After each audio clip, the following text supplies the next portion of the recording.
되게 하여 주시옵소서. 예수님 이름으로 기도합니다. 네.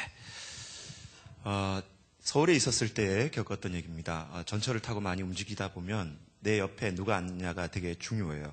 근데 어느 날 자리를 앉았는데 어느 한 청년이 제 옆에 앉았는데 딱 앉자마자 하루 종일 밤새도록 아마 술을 마셨는지 술 냄새에다가 담배 냄새가 얼마나 몸에 찌들어가지고 제가 전철 타고 가면서 먼 거리를 가야 되기 때문에 좀 책을 읽으려고 했는데 이 청년의 몸에서 나오는 술 냄새와 담배 냄새 때문에 아무것도 할 수가 없는 거예요.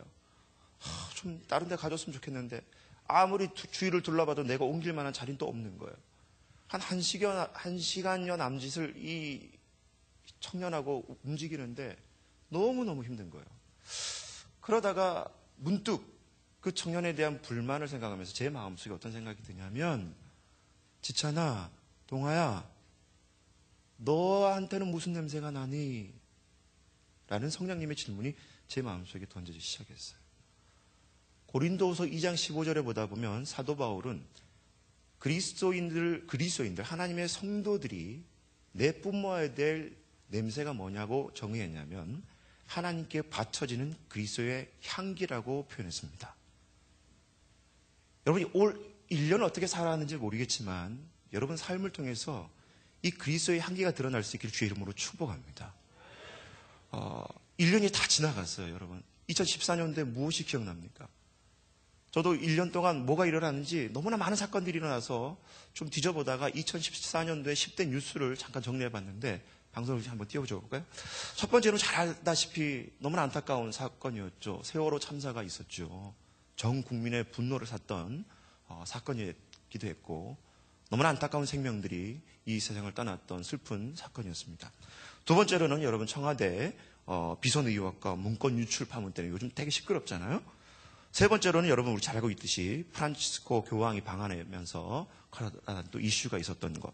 네 번째로는 우리 군에 가 있는 청년들도 휴가 나왔지만 윤일병 사망 사건 그리고 군대 기강 문제로 사회가 되게 시끄러웠습니다. 다섯 번째로는 개인정보 사찰과 사이버 망명 이런 것들 사건이 있었고요. 여섯 번째는 통합진보당 해산.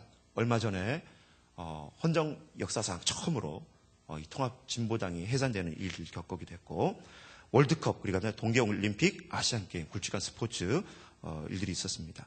그리고 6.4 지방선거 여야가 또 골고루 무승부로 판결을 나는 그런 선거 결과도 있었고 최근의 사건이죠. 9번째 대한항공 땅콩 회항 파문. 말도 안 되는 일이지만 실제로 벌어졌던 일이에요. 그리고 10번째 영화 명량과 변호인의 신두름이 일어나게 되면서 이 사회의 새로운 리더십에 대한 조명들이 밝혀졌던 커다란 사건들이 올 한해 있었습니다. 다 기억나죠? 2014년도에 너무나 많은 일들이 벌어졌고 또 우리는 그런 많은 일들 가운데 우리가 지금까지 지나왔어요. 매년 연초가 되고 연말이 되면 전국 대학교에 있는 교수님들 724명을 가지고 교수신문에다가 뭘 내냐면 올해 한 해가 시작됐을 때에 한 해를 소망하는 사자성어를 724명에게 설문조사를 합니다. 그리고 또 끝 무렵에 연말에는 그 724명의 교수에게 올 한 해가 다 지나갔을 때 이 사회를 한마디로 사자성어로 정리하면 뭐라고 할 수 있을까? 그런 사자성어로 설문조사를 해요. 연초에는 어떤 단어가 나왔냐면 전미개오 이런 단어가 나왔어요. 미혹에서 벗어나 진실을 바라볼 수 있는 사회 그런 사회가 되기를 소망하면서 교수들이 전미개오라는 사자성어를 발표를 했습니다. 그런데 한 해가 끝나고 나서 얼마 전에 이 교수들이 올 2014년도 한국 사회를 한마디로 정의하라고 말한다면 뭐로 할 수 있겠느냐 했더니 쥐록위마라는 단어가 나왔어요. 이 말은 진나라 시대에 중국의 황관이었던 조고가 자기 밑에 있는 신하가 사슴을 가리켜서 사슴이라고 말했다라고 해가지고 불만을 품고 그 신하를 죽여버려요. 자기가 데리고 있는 사슴은 말이라는 거예요. 그런데 이 시를 짓고 있던 사슴을 사슴이라고 말했던 그 신하를 그냥 무참히 죽여버립니다. 바로 이런 사회가 교수들 눈에는 쥐록위마, 사슴을 사슴이라고 말하지 못하는 시대를 한국 사회가 말하면서 그렇게 사자성어로 비유를 했어요. 여러분, 혹시 여러분들에게 묻겠습니다. 여러분의 2014년도를 한마디로 정의하라면 여러분들은 어떤 단어로 정의할 수 있겠습니까? 오늘 GBS 시간 한번 나눠봤으면 좋겠어요. 오늘 저는 이 설교를 준비하면서 성경에 나와 있었던 자기 인생을 마무리하게 되는 한 인물을 조명하고자 합니다. 오늘 우리가 본문에 읽었던 디모데후서에 나왔던 사도 바울이란 인물은 예수님이 부활하시고 승천하시고 난 이후에 얼마 되지 않아서 30대 중반의 나이에 다메섹 도상에서 예수님을 믿는 무리들, 그리스도인들을 붙잡아 체포하는 일에 앞장섰던 그가 그 일을 감당하게 가던 도중에 직접적으로 예수님이 부활하신 모습으로 광채로 빛으로 그 바울에게 나타나서 그 바울의 인생을 송두리째 뒤바꾸고 난 이후에 이 사도 바울은 이방인의 사도로 자신의 모든 것을 내던지기 시작합니다. 그리고 마지막 AD 67년 거의 30년가량 전도활동, 선교활동을 하면서 마침내 자기의 이제 노년의 모든 사도 인생을 마치고 운명하기 직전, 순교하기 직전에 자기의 삶을 뒤돌아보며 고백하는 내용이 오늘 본문의 내용인 거예요. 그 본문의 내용을 가만히 보다 보면 사도 바울은 한치의 후회도 없었고 자기가 맡았던 그리고 자기가 했던 그 수많은 인생의 일들 대해서 한치의 부끄러움도 없이 당당하게 그 모든 일을 하나님 은혜 가운데 감당했음을 고백하고 있습니다. 오늘 이 주어진 말씀을 통해서 저와 여러분이 아직 며칠 남지 않았지만 이 한 해를 아름답게 마무리할 수 있는 주의 청년들이 될 수 있기를 주의 이름으로 축복합니다. 같이 따라했으면 좋겠습니다. 생명보다 더 소중한 사명인가? 시작. 아멘. 여러분 사도행전 20장 24절에 보다 보면 내가 달려갈 길, 곧 주 예수께 받은 사명, 은혜의 복음을 전하는 일에는 나의 생명을 조금도 귀한 것으로 여기지 않겠노라. 사도 바울은 사도행전 20장에 3차 전도행을 마치고 예루살렘으로 귀환하면서 뭐라고 얘기하냐면 주 예수께 받은 사명, 곧 그것은 은혜의 복음을 증거하는 것이다 라고 정의합니다. 그리고 30여 년 동안 복음을 증거하고 난 다음에 자기의 영적 아들이었던 디모데에게 뭐라고 가르치냐면 우리 디모데후서 4장 2절 말씀 한번 같이 읽었으면 좋겠어요. 오늘 읽었던 본문 중입니다. 4장 2절입니다. 시작.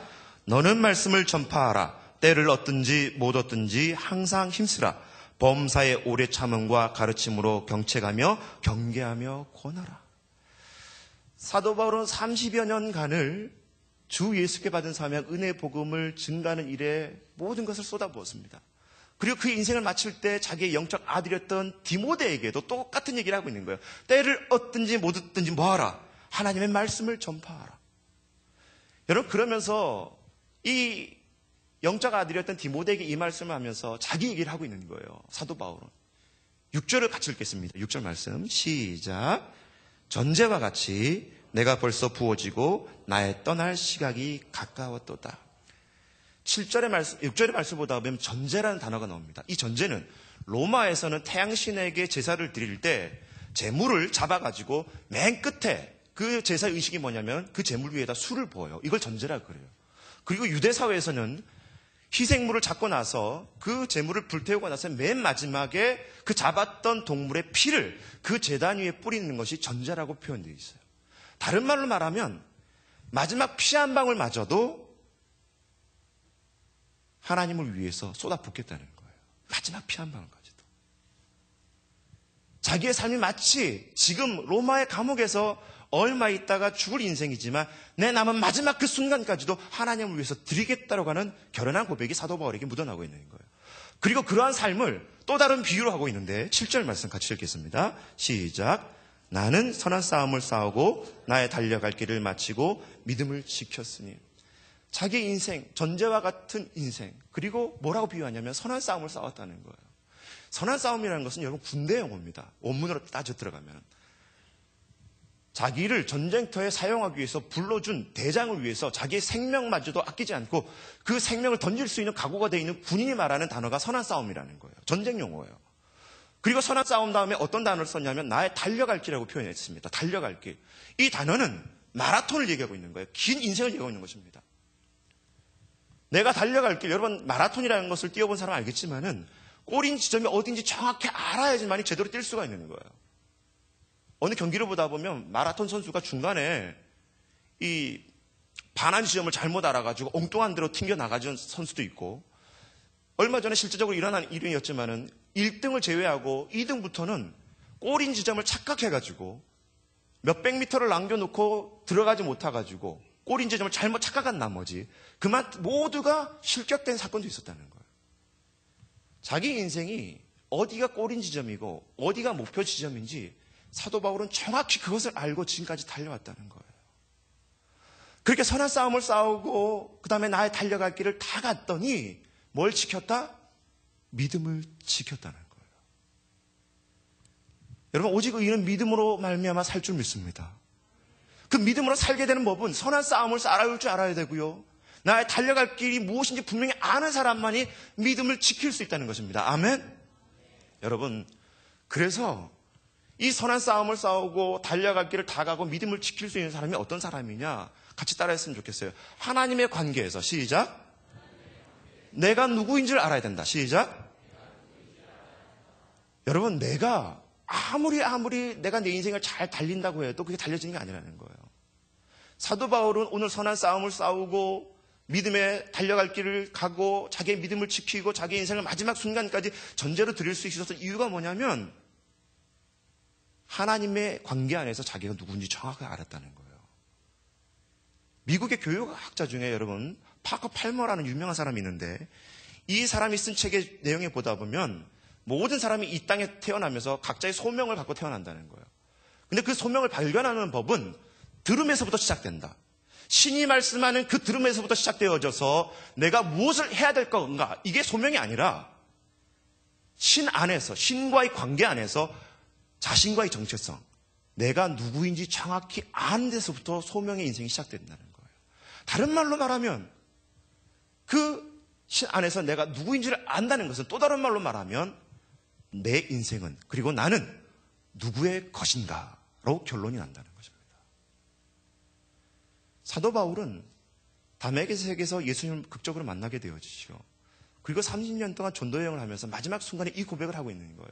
하나님과의 관계 속에서 자신의 사명이 무엇인지 제대로 알고 30여 년 동안 달려올 수 있었던 이유는 하나님의 관계 안에서 자기가 누구의 것인지 정확하게 알고 달려왔다는 것입니다.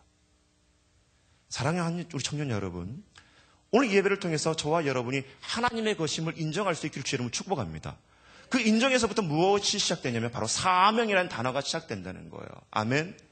그래서 여러분, 예수님도 그렇고 베드로도 그렇고 사도 바울도 그렇고 그들의 공통점이 있습니다. 무엇인지 아십니까? 예수님도 마지막 십자가에서 목숨을 다 하시기 직전에 뭐라고 말했어요? 다 이루었다. 그 다 이뤘다는 것은 그 예수가 이 땅에 오셔서 하나님의 위대한 일을 이루기 위해서 받았던 미션이 있었는데 그 일을 이루기까지 포기하지 않고 다 이루었다고 고백할 수 있었던 것은 자기의 목숨보다 더 소중한 사명을 놓치지 않았다는 거예요. 베드로도 마찬가지였습니다. 예수님을 3번이나 부인했던 그 베드로였지만 로마에서 여러분 십자가 거꾸로 매달려 죽을 수 있었던 이유는 하나님 관계 안에서 자기가 누군지 정확하게 알고 변했다는 거예요. 사도 바울이 오늘 이 고백할 수 있었던 것도 여러분 30년 넘게 수십만 킬로를 돌아다니면서 복음을 증거했던 사도 바울이 그런 인생을 살 수 있었던 이유는 하나님 관계 안에서 그가 누군지 정확하게 알았다는 거예요. 아프리카로 어느 한 청년 부부가 선교를 가기 위해서 선교단체에 지원을 하고 그리고 입화가 떨어지게 되어지고 선교지로 가기 위해서 이제 마지막 모든 걸 다 절차를 밟았어요. 마지막 남아있는 절차는 여러분 건강검진이었습니다. 병원에 가서 건강검진을 하게 되어지는데 갑자기 이 선교단체에서 선교지로 못 간다는 통보를 받게 돼요. 서류상으로는 다 통과가 되는데 마지막에 왜 건강검진에 떨어지게 됐냐 봤더니 이 가려고 했던 청년의 아내가 아프리카로 가서는 살 수 없는 체질이었다는 거예요. 너무나 실망스럽고 너무나 안타깝고 오직 선교를 위해서 지금까지 헌신하며 달려왔고 그 비전을 향해서 왔는데 그것이 현실적으로 막혀지니까 이 청년은 망연자실하게 되어집니다. 그리고 고향으로 낙향을 하게 돼요. 낙향을 해서 무엇을 할까 고민하던 중에 자기 아버지가 치과 의사였고 치과 의사와 더불어서 집에서 포도즙을 이렇게 만들어내는 그런 조그만 가게를 가지고 있었습니다. 그 아버지가. 어쩔 수 없이 그의 아버지의 일을 자기가 맡게 되어지면서 비록 나는 직접 선교지로 가는 선교사가 되지 못하지만 나에게 주신 사명은 하나님의 나라의 말씀을 전하는 것이고 이 땅에 있는 수많은 영혼들이 하나님의 말씀을 듣게 하는 일에 내가 헌신하는 것인데 이 일을 통해서 내가 헌신하는 일이 무엇일까 고민하다가 그 아버지의 일을 물려받으면서 그 버는 수입을 가지고 많은 재정을 가지고 자기가 가지 못하니까 선교비를 충당하면서 아프리카로 후원하게 되는 사역을 하게 되어집니다. 그 사역을 하고 있는 여러분 회사가 누구냐면 우리가 잘 알고 있는 포도즙 회사죠. 웰치스라는 음료수 회사가 바로 그 사역이 그렇게 시작되었던 거예요. 오늘도 많이 팔아주시기 바랍니다. 코카콜라는 안 팔아줘도 될 것 같아요, 이제는. 사랑하는 청년 여러분, 저와 여러분에게 소명이 분명할 수 있는 인생이 되기를 주 여러분을 축복합니다. 소명이 분명한 사람은 낙심하지 않습니다. 아무리 힘들고 어려워도 그 소명, 사명 때문에 이겨낼 줄 믿습니다. 두 번째 같이 따라했으면 좋겠습니다. 고난의 테스트를 통과하라. 시작. 아멘. 우리 말씀을 같이 봤으면 좋겠는데 고린도전서 15장 10절 방송실 띄워줄 수 있죠? 같이 읽습니다. 시작.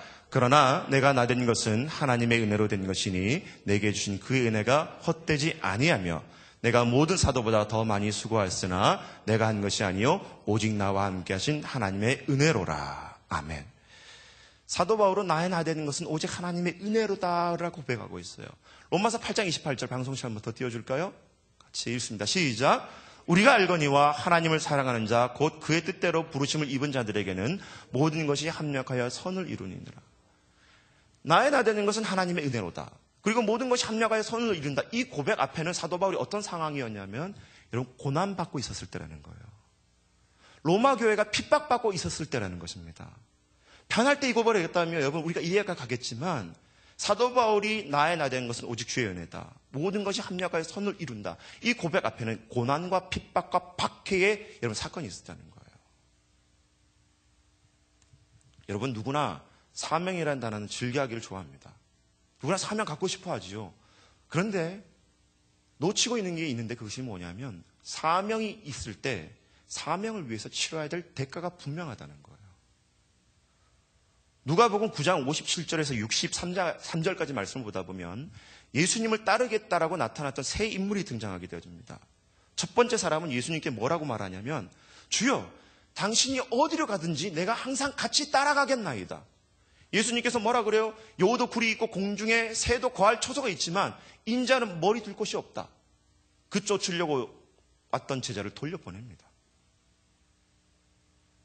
이 사람은 예수님을 따른다는 것이 얼마나 힘들고 고난스럽고 자기가 상상할 수 없는 어려운 일이 그 앞에 놓여져 있는 줄 상상하지 못하고 생각지 못하고 예수님을 따르겠다고 고백했다는 거예요. 두 번째 사람이 말하기를 내가 당신을 쫓겠습니다. 주님을 쫓겠습니다. 그런데 단 하나 지금 우리 아버님이 연로하셔서 얼마 후에 임종을 할 것 같으니까 우리 아버지를 장사하고 장례를 치르고 주님을 쫓겠습니다라고 제안하는 거예요. 그랬더니 예수님께서 뭐라 그래요? 죽은 자들로 하여금 죽은 자를 장사하게 하고 너는 나를 따르라. 다른 말로 말하면 예수님을 따를 때 있어서 그게 아버님의 장례가 났는데 집에 가지 말라는 얘기가 아니라 예수님을 쫓을 때 무엇보다도 우선순위를 분명히 하라는 거예요. 많은 사람들이 결정적인 순간에 이 우선순위가 무너짐으로 말미암아 예수님을 제대로 쫓지 못한 일이 벌어지고 있다는 것이죠. 세 번째 사람은 얘기합니다. 주여 당신을 쫓겠습니다. 그런데 하나나 지금 내 가족과 작별 인사하게 해달라고 부탁합니다. 예수님께서 그 제자마저도 꾸짖으며 돌려보냅니다. 예수님을 쫓을 때는 내가 작별 인사해야 될 가족마저도 미련이나 여러분 안타까움이 남아 있어서는 안 된다는 거예요. 다른 말로 말하면 이 현실에 조금이라도 미련을 둬서는 안 된다는 것입니다. 그것이 예수님을 따르는 참된 제자의 모습이라는 거예요. 성경 보다 보면 요한복음 6장에 수많은 무리들이 예수님의 오병이어를 보고 수천 명이 모였습니다. 그런데 많은 사람들이 얼마 있다가 돌아가요. 그 똑같은 베세다 광야의 자리에서. 이유가 뭐냐면 예수님께서 자기들의 바람대로 움직여주지 않는다는 거예요. 오병이의 기적을 만들었던 그 예수님이라면 지금 예루살렘에 들어가서 뭔가 예루살렘을 뒤엎어버리고 로마 황제 가이사도 뒤엎어버릴 수 있는 그런 권능 있는 인물인데 자기들 마음대로 따라주지 않는 거예요. 그러니까 예수님을 버리고 돌아갑니다. 우리 사랑하는 청년 여러분, 여러분들이 정말 그리스도인입니까? 다시 한번 진짜 물어볼게요. 여러분들이 정말 그리스도인입니까? 그러면 주님을 따르고 있습니까? 과연 이 세 가지 여러분 부류 중에 여러분이 포함되어 있지는 않습니까? 예수님을 따르는 것이 얼마나 힘들고 고난스럽고 어려운 길이 우리 앞에 놓여져 있는지 분명히 알고 가시고 있습니까? 그리고 우선순위가 분명해야 된다는 사실을 알고 계십니까? 그리고 세상 것에 대해서는 두 마음을 품지 말고 오직 하나님께로 마음을 둬야지만이 예수님을 따른다는 사실을 여러분 알고 계십니까? 사도 바울은 그것을 알고 갔다는 거예요. 그리고 예수님을 따르는 그 30여 년 동안 마지막 자기가 어떻게 정말 유일하게 남아있는 자기의 생명마저도 그 사명을 위해서 던질 수 있었던 인물이 사도 바울이었다는 거예요.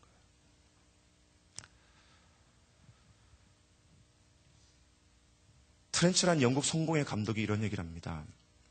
세상에는 여러 부류의 사람이 있는데 특별히 어떤 사람은 자기가 인생을 갈 때 조그만 구덩이가 있어도 그 구덩이 때문에 불평을 하고 원망을 하고 포기하는 사람이 있다는 거예요.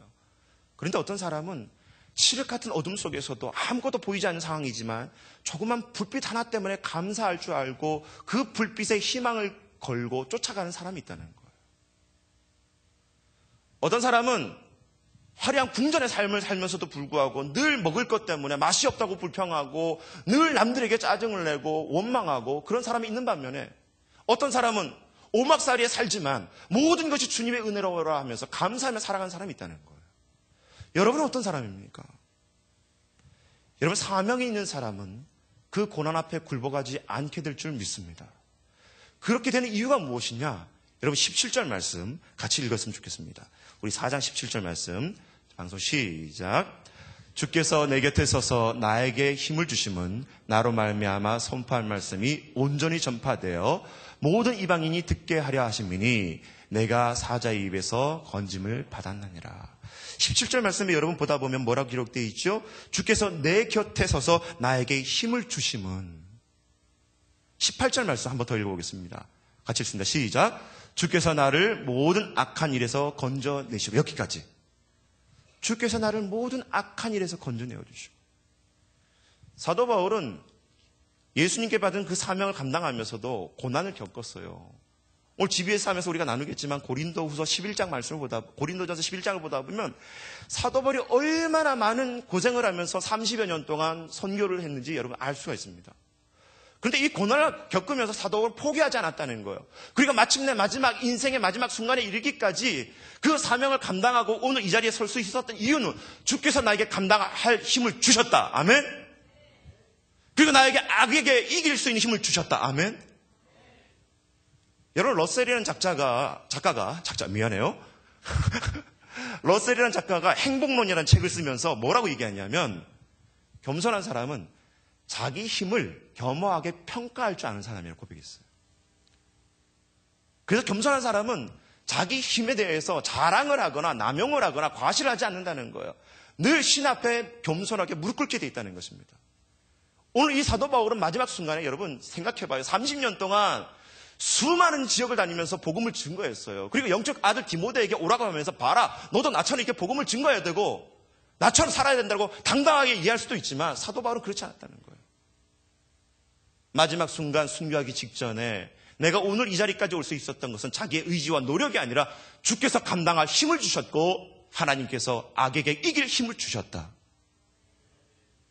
여러분, 한 해를 마무리하면서 여러분 인생을 뒤돌아보십시오. 오늘 이 자리에 서 있는 이유가 여러분의 의지와 노력 때문에 왔다면 여러분 교만입니다. 내가 이 자리에 서 있는 것도 주의 은혜임을 고백할 수 있는 우리 모두가 될 수 있기를 주님으로 축복합니다. 그렇다면 현재 삶 가운데 일어나고 있는 고난은 무엇이냐? 하나님, 여러분들을 통하여 하나님께서 철저하게 하나님을 의존하게 하기 위한 여러분 장치인 줄 믿으시기 바랍니다. 그리고 이 고난을 통해서 여러분들이 성숙되어지고 연단되기 원하시는 하나님의 뜻임을 믿으시기 바랍니다. 그리고 고난을 이길 수 있는 힘을 주시는 분은 여러분이 아니라 하나님임을 믿게 되길 주님을 축복합니다. 세 번째, 같이 따라했으면 좋겠습니다. 하나님의 마음으로 다른 사람을 관계하라. 시작. 자, 우리 오늘 디모데후서 4장 9절에서 12절까지 말씀 중에 우리 9절 말씀만 잠깐 같이 보도록 하겠습니다. 성경 찾으셔서 9절 말씀 시작. 너는 어서 속히 내게로 오라. 10절까지 시작. 데마는 이 세상을 사랑하여 나를 버리고 데살로니가로 갔고 그리스게는 갈라디아로 디도는 달마디아로 갔고. 사도 바울은 전도를 할 때, 선교를 할 때 혼자 다니지 않았습니다. 수많은 동역자들 함께 어울렸어요. 그런데 마지막 중요한 순간 사도 바울이 로마의 두 번째 지하 감옥에 갇히게 되어졌는데 이때는 모든 사람들이 사도 바울을 다 버리고 떠나는 거예요. 어떤 사람은 또 다른 사역을 하기 위해서 떠나는 사람도 있었고, 데마라는 사람은 결국 세상을 더 사랑해서 자기의 영적 지도자였던 사도 바울을 내팽개치고 나 몰라라 하면서 도망갔던 인물이 데마가 나타나기도 하고, 자기 옆에는 지금 자기의 주치의였던 누가밖에 없는 거예요. 그러니까 자기의 영적 아들이었던 디모데를 불러서 그 디모데를 통해서 위로받고 싶었던 거예요. 나는 이 세상을 떠나지만 나의 이 사역을 계승해서 디모데가 때를 얻든지 못 얻든지 하나님의 말씀을 전파하도록 가르치기 위해서 그 아들로 위로를 얻기 위해서 디모데를 부르게 되어집니다. 그리고 말씀을 가만히 보다 보면 디모데가 올라오려고 할 때에 이 디모데는 혼자 올라오게 한 것이 아니라 사도 바울은 수십 년 전에 바나바와 함께 1차 전도여행을 할 때 커다란 산맥 앞에 토레스라는 유명한 유럽의 산맥이 있습니다.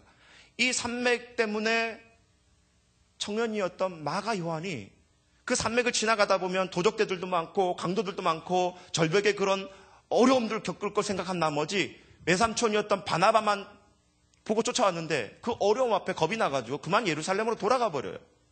이것 때문에 여러분 바울이 화가 나가지고 2차 전도여행 때 이 마가 요한을 데리고 가느냐 마냐가 싸워가지고 결국 바나바하고 바울이 갈라지게 되는 선교 여행증이 우리가 알고 있지 않습니까? 근데 수십 년이 지났어요. 그런데 이때 바울이 얼마 남지 않은 인생을 정리하게 되면서 그때 미워했고 꾸짖어졌고 그리고 정말 마음에 탐탁지 않았던 그 마가 요한을 이제는 나의 일에 유익하다고 하면서 그를 받아들이기로 하면서 데리고 올라오라고 얘기합니다. 여러분, 사명 있는 사람은 자기 혼자만 잘하는 게 아닌 것 같아요. 혼자 잘하는 사람은 어느 정도까지는 갑니다. 그러나 길게 가지는 못하더라고요. 저는 110m 허들 선수였습니다. 믿거나 말거나. 110m를 하다가 고등학교 2학년 때 잠깐 농구부에 스카웃이 돼가지고 갔어요. 믿거나 말거나요. 아멘. 110m 허들 할 때는 여러분 아무 도움이 필요 없습니다. 자기 혼자만 잘 뛰면 되는 거예요. 근데 여러분 농구는 혼자 하는 게 아니더라고요. 제가 가드를 했었는데 믿거나 말거나요. 아무리 가드가 볼을 잘 줘도 결국 그 공을 가지고 슛을 쏘는 사람이 슛을 쏘지 못하면 그 가드의 존재의 의미는 아무것도 없더라는 거예요. 오늘 이 사도 바울은 한평생 자기의 삶을 열심히 달려왔습니다. 그리고 마지막 순간에 깨달은 게 있었어요. 함께 동역했던 동역자들을 다시 품습니다. 얼마나 외롭겠습니까? 슬펐겠습니까? 안타까웠겠습니까? 배신감이 일어났겠습니까? 고독했겠지요. 그럼에도 불구하고 우리 16절 말씀 같이 읽습니다. 4장 16절 말씀. 자, 읽겠습니다. 시작. 처음 변명할 때에 나와 함께한 자가 하나도 없고 다 나를 버렸으나 그들에게 허물을 돌리지 않기를 원하노라. 마지막 순교 직전에 사도 바울은 자기와 함께 더불어 동역했던 그 모든 사람들을 다시 품는 작업을 하게 되었습니다. 지금까지 여기까지 달려올 수 있던 것은 첫 번째 하나님의 은혜지만 그 하나님의 은혜는 동역자들을 통해서 이 자리에 올 수 있게 했다는 것을 사도 바울은 깨닫게 됐다는 거예요. 사랑하는 청년 여러분, 1년 동안 사역을 하면서 또 여러분이 교사든 찬양대든 찬양팀이든 리더든 어떤 모양으로 교회 일을 감당하면서 하다가 혹시라도 나에게 상처 준 사람이 있고 또 나도 모르게 누군가의 상처를 줬다면 오늘 이 예배를 통해서 올해가 가기 전에 이 모든 매듭이 풀려질 수 있는 은혜가 있기를 주의 이름으로 축복합니다. 사도 바울도 자기가 그렇게 무시했던 마가 요한을 다시 한번 마지막 논의 순간에 품는 거예요. 그리고 그렇게 품었더니 마가 요한이 어떤 인물이 되어졌느냐. 여러분 신약 성경 사복음서 중에 가장 먼저 쓰여진 책이 이런 마가복음인데 이 마가복음의 저자가 바로 그 마가 요한이었다는 거예요. 한 사람의 품음으로 말미암아 그의 인생이 변해지고 하나님의 위대한 사도가 되었음을 믿으시기 바랍니다.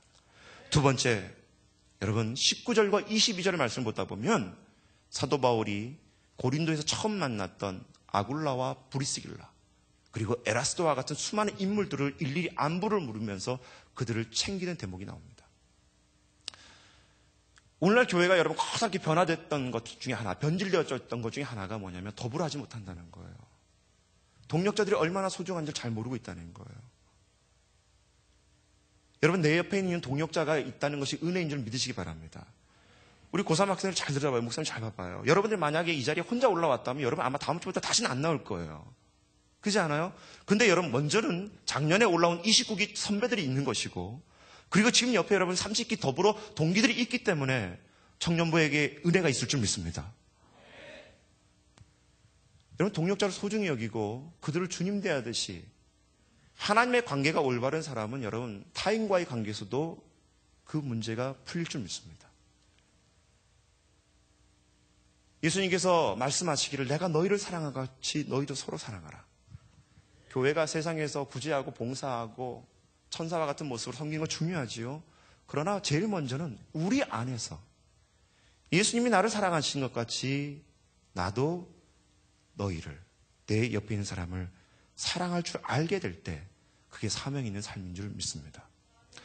말씀을 여러분 결론 짓고자 합니다.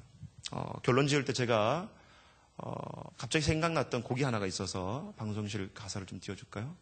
제목이 뭐죠? 이등병의 편지. 제가 이게 여기가 예배 무대 설교 단만 아니었으면 제가 멋있게 10여 년 전에 미사리에서 노래했듯이 이렇게 할 수가 있겠는데 가사 같이 읽어볼게요. 시작. 집 떠나와 열차 타고 훈련소로 가던 날 부모님께 뭐하고?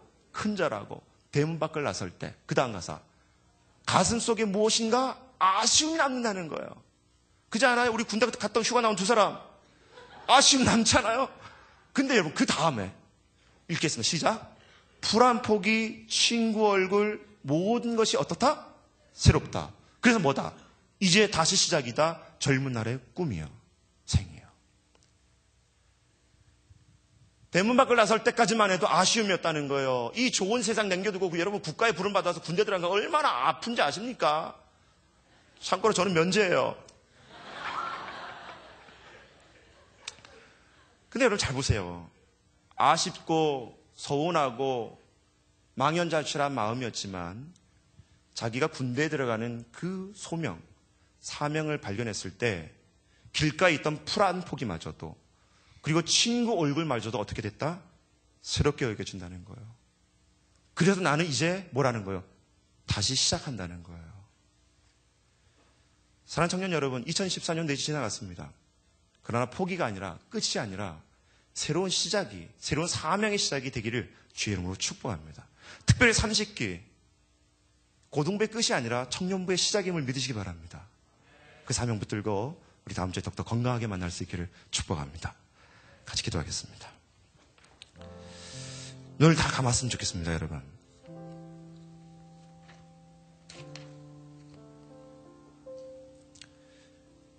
하나님 안에서 나는 누구인가? 이 질문 앞에 우리는 정확하게 의미를 내릴 때 우리는 사명이 있는 삶이 될 수도 있고 그렇지 않은 삶일 수도 있습니다. 나에게 준 사명이라고 말하면서도 내 기분에 의해서, 내 환경에 의해서, 상황에 의해서 포기되어지고 쓰러지는 것, 여러분 그건 사명이 아닙니다.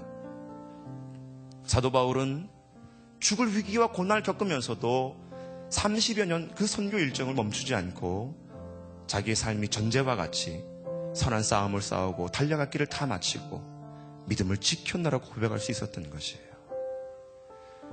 함께 가면서 내 앞만 보는 것이 아니라 사도 바울은 마지막에 내 옆을 돌아보기 시작합니다. 지금까지 이 자리에 설 수 있었던 것은 하나님의 은혜와 더불어 내 옆에 있는 동력자들이 얼마나 중요했음을 알게 되어집니다. 우리 사랑하는 청년 여러분, 이 시간 1분 동안만 우리 큰 소리 내서 기도하지 않겠어요? 그저 작은 목소리로 하나님, 나의 사명을 발견할 수 있도록 도와주시옵소서. 그 사명을 포기하지 않고 모든 것이 새롭게 다시 시작할 수 있는 힘을 허락하여 주시옵소서. 함께 더불어 뛰어나갈 수 있는, 달려갈 수 있는 동력자들을 하나님 허락하여 주시옵소서. 우리 함께 1분 동안만 간절한 마음으로 기도하겠습니다.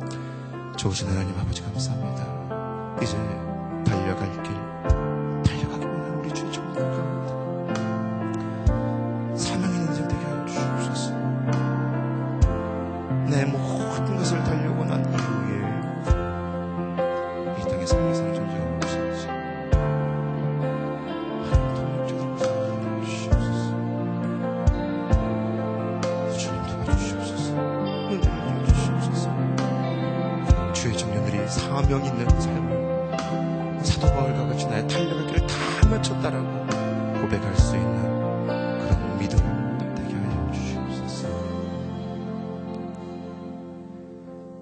하나님, 이 땅에 그리스도인이라고 말하면서도 자신이 이 땅에 왜 존재하고 있는지 사명 없이 살아가고 있는 존재들이 많이 있습니다.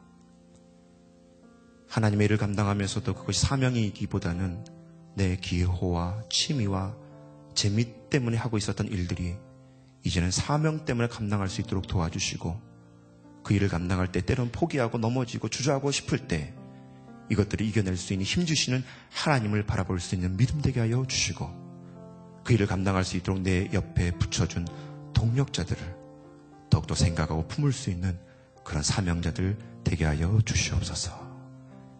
감사드리고 예수님 이름으로 기도드립니다. 우리 영상 한 편 보도록 하겠습니다.